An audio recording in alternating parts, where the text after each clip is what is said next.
All right, well, thank you for coming tonight. When I was sitting down and thinking about what we should do this presentation on, I started thinking about what I would want to hear as a parent. And so I came up with this concept of raising a healthy child in an unhealthy world. This is going to be kind of a series of different talks that are going to go over some of what I think are some of the most important things that we need to know as parents. So before I get too deep in, let me introduce myself. I'm Dr. Derek Carroll. I'm with Back to Health Chiropractic here in Melbourne.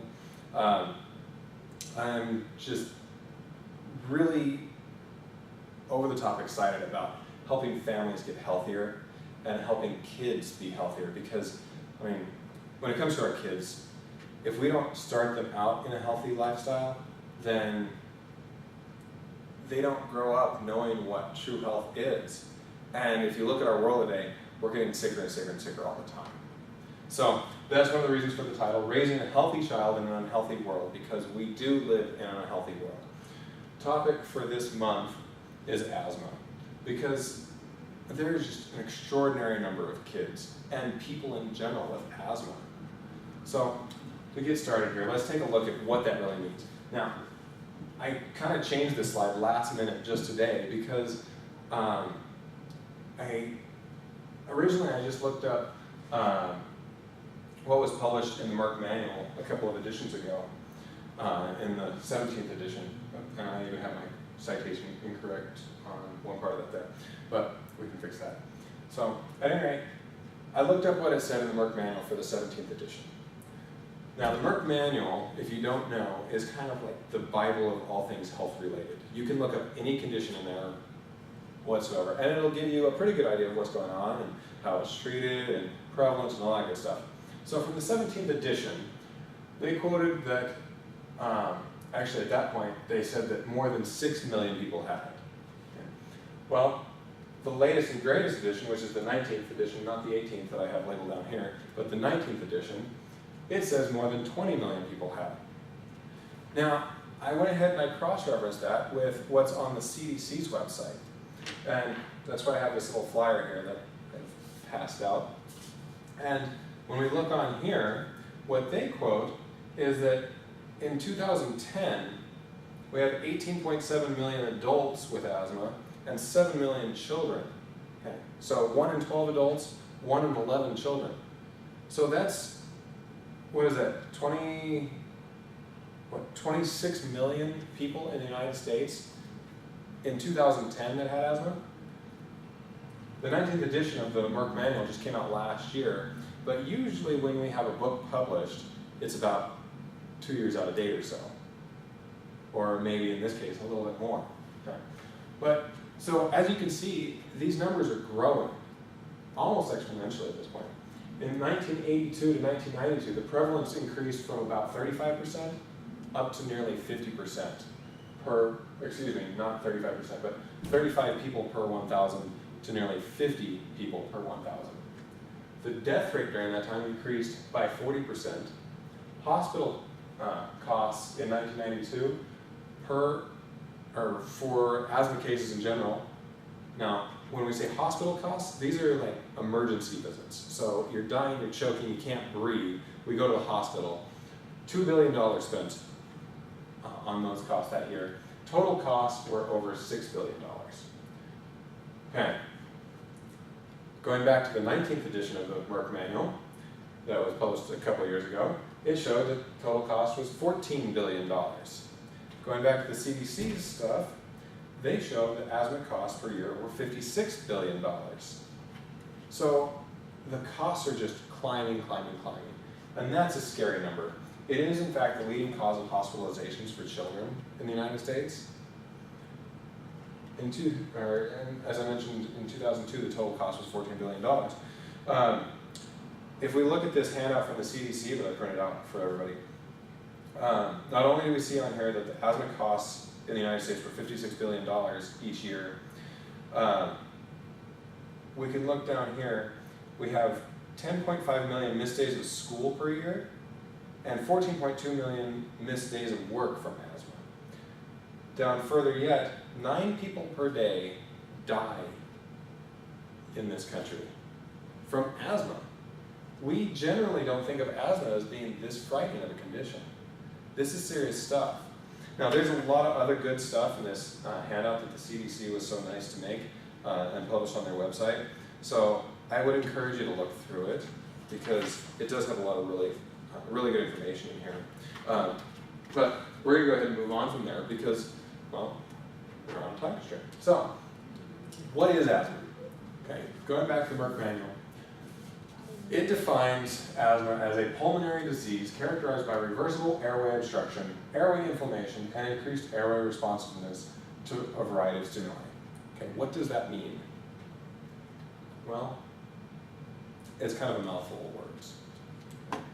And it doesn't really tell us a lot. It will tell us that it obstructs your airways, okay? And that it can be reversed. Okay? It inflames the airways. And then it has this other stuff here that doesn't mean probably a lot to a lot of people.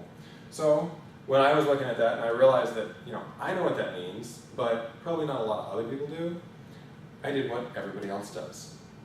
I went to Wikipedia, right? Everybody goes to Wikipedia for everything, right? You can learn everything from, where your favorite baseball pitcher was born to, what the latest and greatest planet found out there is on Wikipedia. So I went there because it is, of course, our current source of all knowledge these days. It defines it as a common chronic inflammatory disease of the airways. Okay, so it tells us that it is very common, right? It's chronic, meaning that it persists for a long period of time, and inflammatory. We all know what inflammation is, right? Or at least have an idea what it is. Okay, and it happens in the airways. And it's characterized by variable, meaning it goes up and down, and recurring symptoms, so they come and they go. Reversible airflow obstruction, we talked about that already, and bronchospasm. What bronchospasm is basically the tubes that go to your lungs will close down because the muscles around them spasm and lock them down. Okay?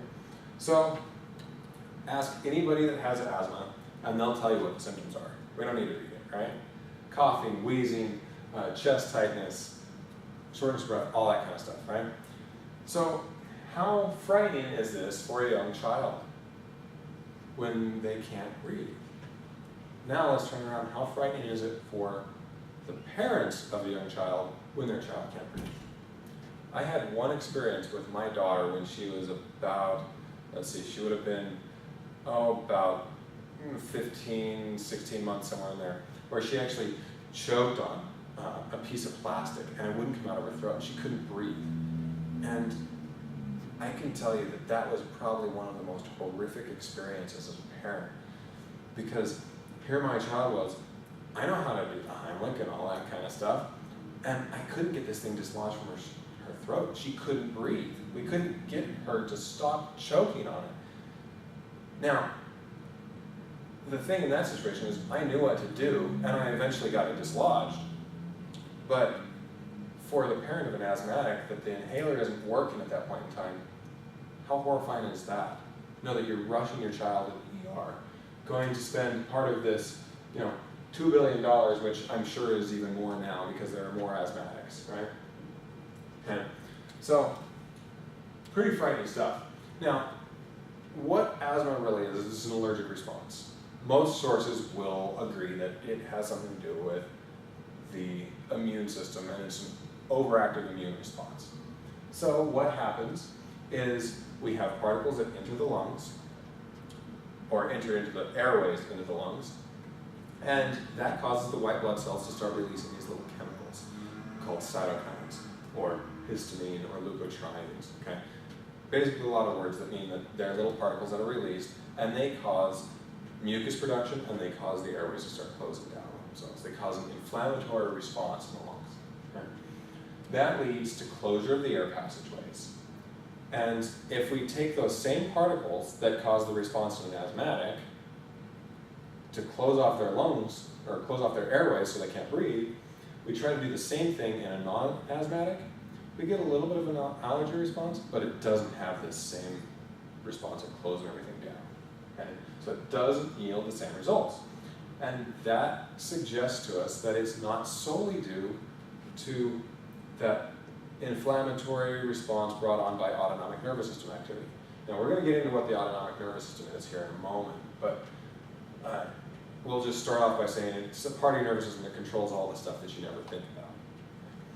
So, what it does suggest as well is that it's a response that's a result of a combination between additive stress on the body and imbalance in that autonomic nervous system. So things aren't balanced out right, it's not working properly. Okay? It's basically overreacting at this point.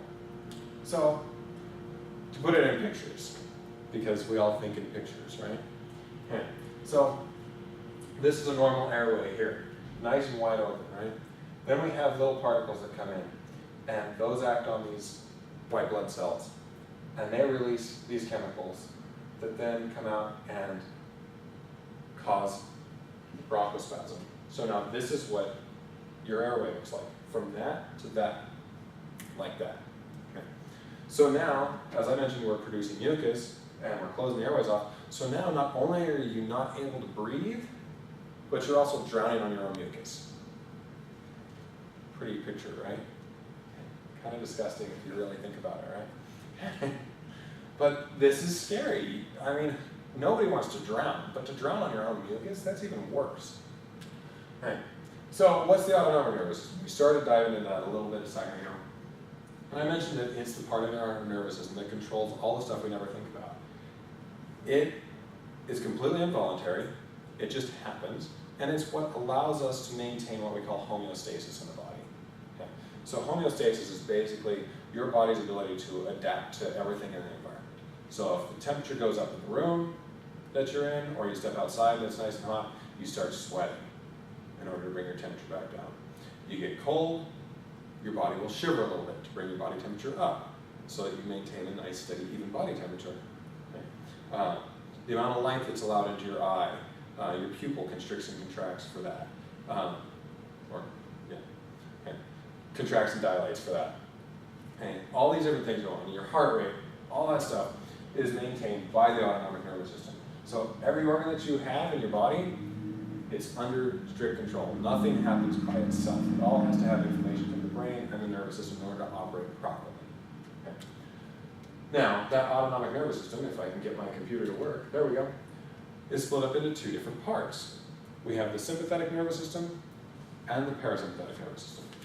The fight or flight, or the rest and digest. So, the parasympathetics are pretty much a slave to the sympathetics. If you have a situation where you're in a panic mode, the sympathetics will go up, parasympathetics will go down.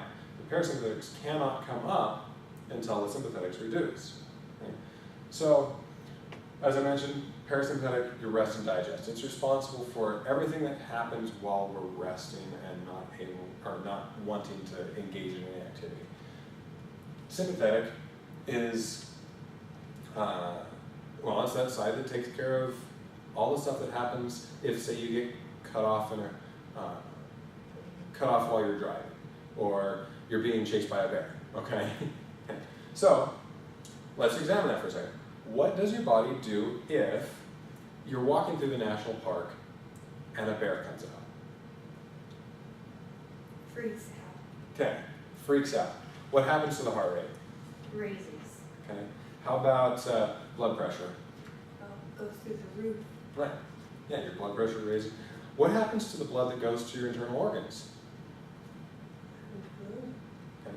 Basically, the blood that goes to our internal organs gets shunted off because it's not important for it, and it goes out to our muscles. So we have extra blood supply for oxygen and glucose and all that to go to our muscles.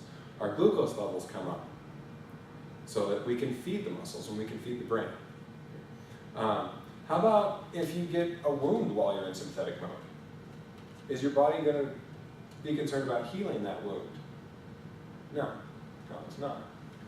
It's concerned about stopping the bleeding on that wound, yes, because if you bleed out, you die, right?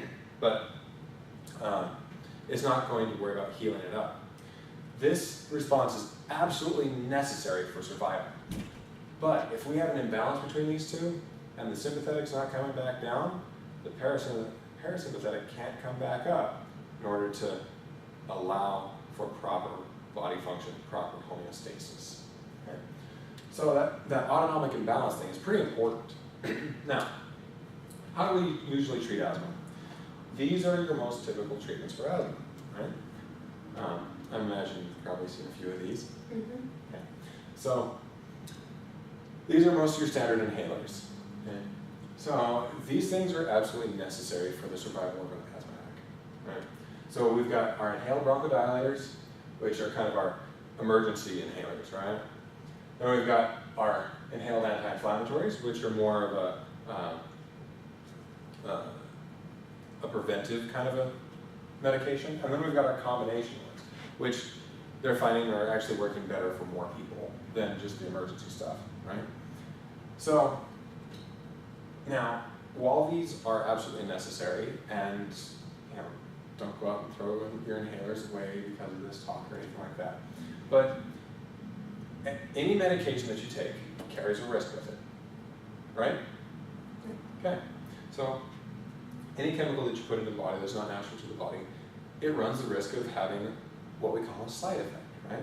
So let's go ahead and take a look at a couple of the more popular asthma medications. Albuterol, this one's been around for a long time, right? Everybody knows about albuterol. It's basically an inhaled steroid. Okay? Some of the side effects that come along with it can be worsening of bronchospasm, pounding heartbeat, fluttering of the heart, chest pain, seizures, that sounds kind of scary, dangerously high blood pressure, and the less severe side effects are dizziness, headache, sleep problems, muscle cramps, dry mouth, nausea. Now, don't get me wrong, I don't want to say that this is a bad medication because, as I said before, it's absolutely crucial for the survival of somebody who can't breathe. But it's got to be something that's a little disconcerting when you can't breathe and you take a puff of it and now you have a seizure too. Right? So imagine how bad a parent freaks out when that happens. They see their 7-year-old having an asthma attack, puffing the inhaler, and now they're having a seizure. So that's pretty frightening stuff. Now, Advair. This one's been pretty popular over the last several years. There's been a lot of those purple discs that are around everywhere. Side effects are fairly similar to what we have with albuterol: worsening of bronchospasm, fast or uneven heartbeats, restlessness, tremor, fever, chills, stabbing chest pain, cough with yellow or green mucus. You're already producing mucus when you're having an asthma attack. Now we're going to go ahead and produce even more of it. Blurred vision, eye pain, seeing halos around lights. Not such a big deal if you're using it to save your life, right? You can deal with a little bit of that. White patches or sores inside your mouth and on your lips. Because these are steroids, they do lower your immune system. So what this is yeast infection of your mouth and throat. Okay? Because when we kill the normal bacteria, opportunistic bacteria or fungus can invade, and it will create this kind of an infection. And it's usually kind of sore. And then, of course, worsening of the asthma symptoms. That's also kind of scary too, because if you're already having a bad problem with asthma and you worsen the symptoms, kind of scary. On the less severe side, the less severe side effects were pretty much the same as what we have here. Okay. So, now, again, don't go out and throw your stuff away just because you saw these side effects. But I want people to make sure that when they get a medication, that they actually read what the side effects are. Most people trust whatever our doctor gives us, we never actually research it. So research it. Make sure that you know what to expect, because if your kid starts having a seizure while they're taking their albuterol, you want to know that that is a possibility from the medication, so that you have a plan of action in place. Right? You want to be prepared for it. So, what are the other options for treatment? Well, you hear a lot about natural remedies and that kind of stuff, and there are some good things that can be done. Okay? Acupuncture. Concept of acupuncture is that it helps to balance the body's energy fields. So you can actually measure these energy pathways with thermographic imaging. You can measure the energy pathways that go through the body, and sometimes one won't be matched up to the other side. The goal of acupuncture is to actually help balance that out. And that can help with some of that autonomic imbalance that we were talking about before. I personally didn't see any studies that related directly to acupuncture, so I can't tell you how effective it is, but I know that a lot of people do use acupuncture for helping to treat asthma. Dietary changes. This one's huge. Okay? Eliminate dairy from the diet. That's a big one. The way dairy and wheat are processed these days, we're seeing more and more allergies to them all the time. Dairy, there are a lot of people that are coming up with a lot of dairy allergies today. On top of that, dairy is highly mucogenic. In other words, it stimulates mucus production. So, you ever drink a glass of milk and get that kind of cotton mouth feeling in the back of your throat? Yeah. So that's the mucus that's being produced. So as you can imagine, if you're having an asthma attack and you just drink a glass of milk, that extra mucus that's being produced isn't real helpful. Okay. So if you can eliminate dairy from the diet, that really does help. Reduce sugars. Sugars are highly inflammatory. So if we're already having an inflammatory response or an issue with that, having extra sugars in the diet isn't helpful for that either. Eliminate vegetable oil and margarine. They're pretty much all artificial these days. Vegetable oil, yeah, technically from vegetables, but with the processing, it's pretty much just inflammatory junk at this point. And margarine, there's nothing natural about that, and it's also highly inflammatory as well. And reduce animal protein in the diet. This one's a tough one for me because I am a little bit of a meatitarian. But I recognize that eating a lot of meat is inflammatory. It actually raises the acid state in your body. So if we have a high level of acid in the body, our body tends toward disease and inflammation. Where if we can reduce that and eat more vegetables, fruits, that kind of stuff, it raises the alkalinity in the body, which helps to fight off a lot of different diseases, plus it decreases inflammation. So if you ever have a chance to just do vegetables straight for a week, you'll notice that during like the first 2 days, you're going to sweat a lot more and you're going to have to go to the bathroom a lot more. And the reason for that is because your body's actually losing inflammation that's there on a chronic basis. So if you can reduce animal protein in an asthmatic's diet, it's going to be very helpful. Massage is also a good thing because, well, it relaxes you. It reduces the stress component of that, right? We talked about it being a combination between stress and autonomic imbalance. If we reduce stress, that's going to help. Also, it's going to help relax the muscles, which will help the chest expand better.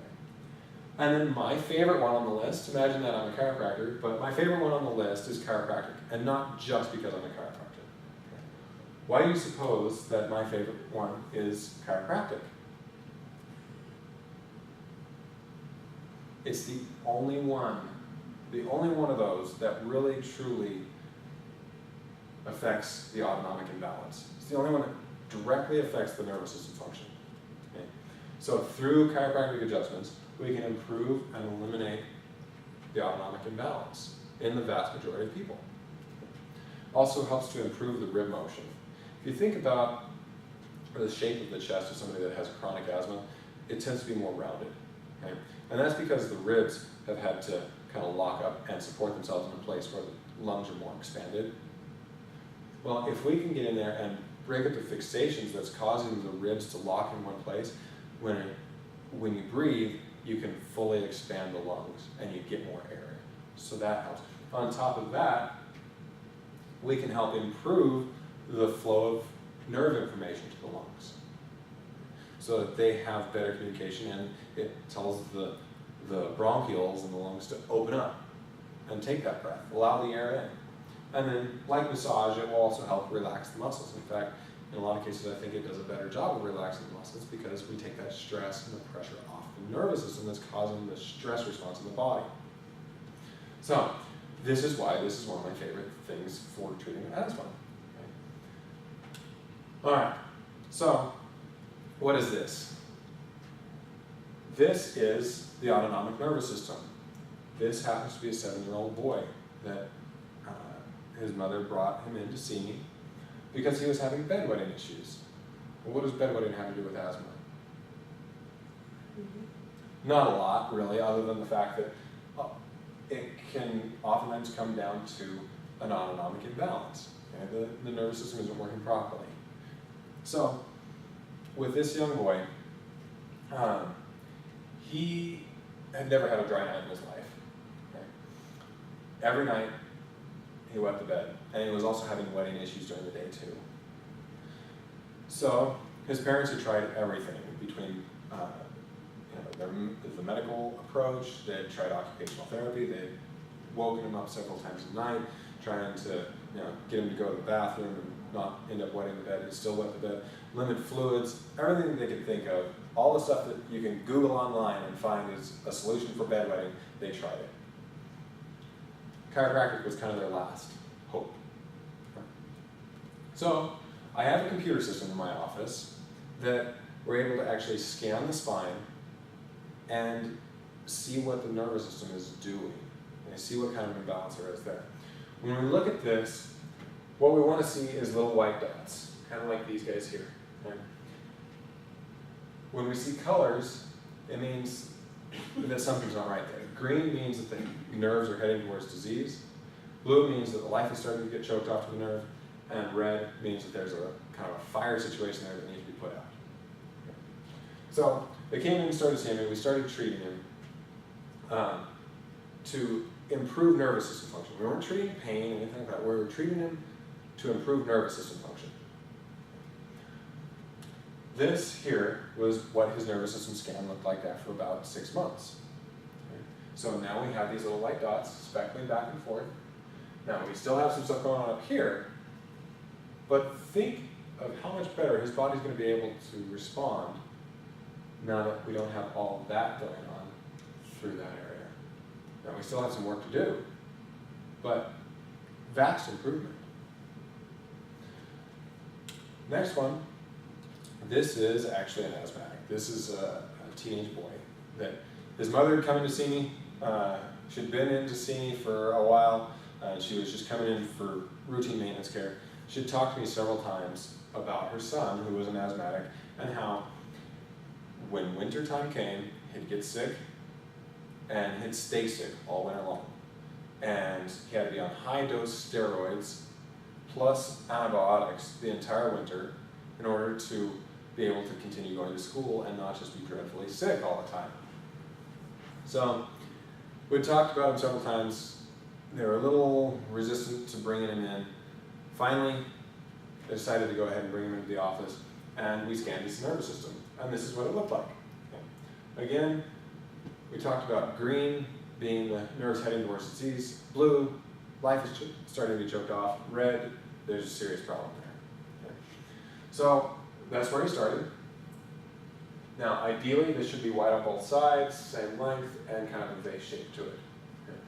This was about 2 months after he started care. Okay. So, pretty big improvements.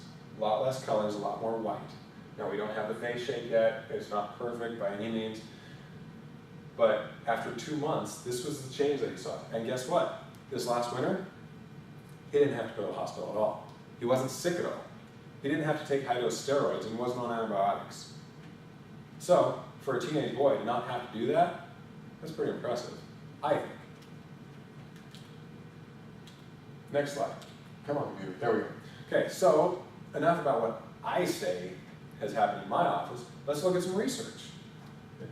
So this study was published in the Journal of Manipulative Physiological Therapeutics. I can't hardly say that. It's tough to roll off the tongue. It was published in 2001. 36 patients between the ages of 6 and 17 were admitted to the study. They were put through about a 12-week period of chiropractic care, or what they term here spinal manipulative therapy. Out of all those people, they saw a 20% reduction in bronchodilator use. On average, there was a 20% reduction in the amount that they had to use their bronchodilators. Okay, so that's pretty impressive, 20%. It's not a huge amount, but in a 3-month period, that's pretty good, right? 10 to 28% improvement in the quality of life scores. Again, that doesn't seem like a huge number, but if I could tell you right now today that we can improve your life or your quality of life by 10%, would you take it? Yes. Yeah, I think most people would, right? they'd take a 10% improvement in quality of life. I would. Asthma severity ratings by each individual decreased by about 39% on average, okay? And overall improvement, now this was a subjective thing, but overall improvement, the way that the people in this study rated their improvement was between 50 to 75%. That's pretty good. 50% improvement in 3 months, I'll take it every time. Okay. This was more of a case study. So the difference between a research study and a case study is that basically this is one particular doctor that took 47 people and treated them and then went back and reviewed his records with them and published something written on those records.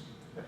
So what he said in his study was, upon stabilizing the upper cervical spine, determined by consistently presenting normal paraspinal infrared images, so in other words, he took infrared pictures of their neck, of the upper neck, and when those got to a point where they were consistently real close to normal, objective improvement in all 47 asthmatic cases was 87 to 100%. 87 to 100% improvement in the thermography, okay? So that means that nervous system function is being balanced when we have normal thermography. Okay? 87 to 100% improvement there.